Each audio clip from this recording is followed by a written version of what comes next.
बंगाली संस्कृति और राजनीति पर बंगाली फिल्म इंडस्ट्री का सालों तक प्रभाव रहा है। 60, 70 और 80 के दशक में बंगाली इंडस्ट्री में बनने वाली फिल्में साहित्य से किसी तरह कम नहीं होती थी।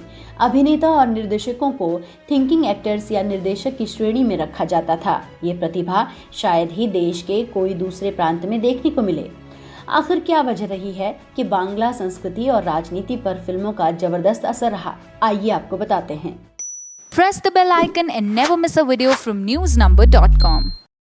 ममता बनर्जी ने जब 2011 में 34 साल से सत्ता में काबिज सीपीएम का सफाया किया था, तब उन्हें बंगाल के सेलिब्रिटीज का काफी सपोर्ट मिला था। इसमें टॉलीवुड, बंगाल की टेलीविजन और फिल्म इंडस्ट्री के सेलिब्रिटीज बड़ी संख्या में शामिल थे। अब ममता की रास्तों पर चल पड़ी है बीजेपी और बीजेपी भी सेलिब्रिटीज को अपने पाले में ला रही है। हाल ही में संघ प्रमुख मोहन भागवत मुंबई में मिथुन चक्रवर्ती से मिले हों या बंगाल भाजपा के think tank doctor Shyama Prasad Mukherjee research foundation के डायरेक्टर डॉक्टर अनिबार्न गांगुली का बंगाल के चर्चित अभिनेता प्रसेनजीत चटर्जी से मिलना हो, इन सब बातों को अगले विधानसभा चुनाव से जोड़कर देखा जा रहा है। बीजेपी बंगाल में असर रखने वाली बड़ी सेलिब्रिटीज को अपने साथ करने की भरसक कोशिश कर रही है।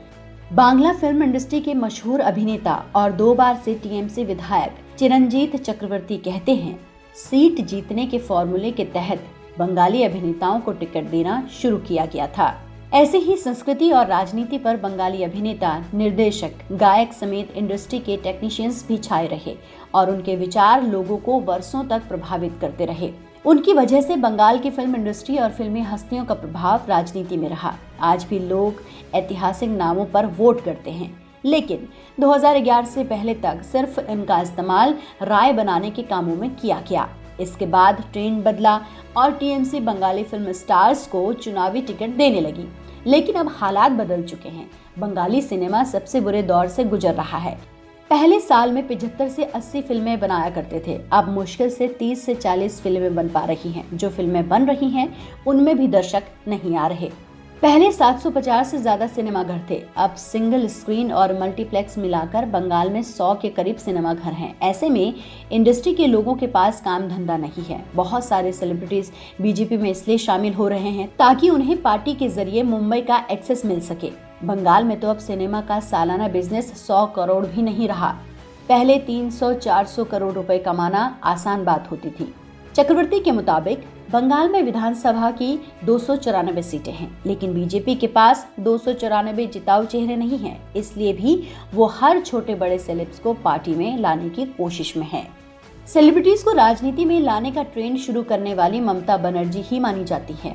1998 में जब ममता बनर्जी ने कांग्रेस से अलग होकर तृणमूल कांग्रेस का गठन किया था, तो पार्टी का आधार बनाने के लिए उन्होंने सेलिब्रिटीज को अपने साथ जोड़ना शुरू किया था। ममता ने 1980-90 के दशक के प्रसिद्ध बंगाली अभिनेता तापस पॉल को पार्टी में शामिल किया था, जो 2001 में टीएमसी से विधायक बने। वो 2 बार पार्टी से सांसद भी रहे। पिछले साल दिल का दौरा पड़ने से उनका निधन हो गया। 2009 में टॉलीवुड एक्ट्रेस शताब्दी रॉय टीएमसी के टिकट पर लड़ी और जीती। वो अब सांसद भी हैं। वहीं देबोश्री रॉय ने 2011 में टीएमसी ज्वाइन की थी और सीपीएम की कांति गांगुली को हराया था। 2014 के लोकसभा चुनाव में टॉलीवुड के प्रख्यात अभिनेता दीपक अधिकारी टीएमसी के टिकट पर लड़े और भारी बहुमत से जीते। 2019 में भी उनकी जीत बरकरार रही। 2014 में मुनमुन सेन भी टीएमसी के टिकट पर लड़कर जीती थी, लेकिन 2019 में बीजेपी के बाबुल सुप्रियो से वो हार गई। सोहम चक्रवर्ती भी इसी साल टीएमसी से जुड़ी थी। 2019 में नुसरत जहां और मिमी चक्रवर्ती टीएमसी में शामिल हुई और दोनों ने जीत दर्ज की। क्रिकेटर अशोक ढिंडा, यश दास गुप्ता, हिरण चटर्जी, पापिया अधिकारी, सौमिल घोष विश्वास, पायल सरकार, राज मुखर्जी, मल्लिका बनर्जी, अशोक भद्र, मीनाक्षी घोष, अंजना बासु, रुद्रनील घोष, पर्नो मित्रा, ऋषि कौशिक, कंचना मोइत्रा, रूपंजना मिश्रा बीजेपी में शामिल हो चुके हैं, जबकि रूपा गांगुली, बाबुल सुप्रियो, लॉकेट चटर्जी पहले ही बीजेपी में शामिल होकर चुनाव जीत चुके हैं।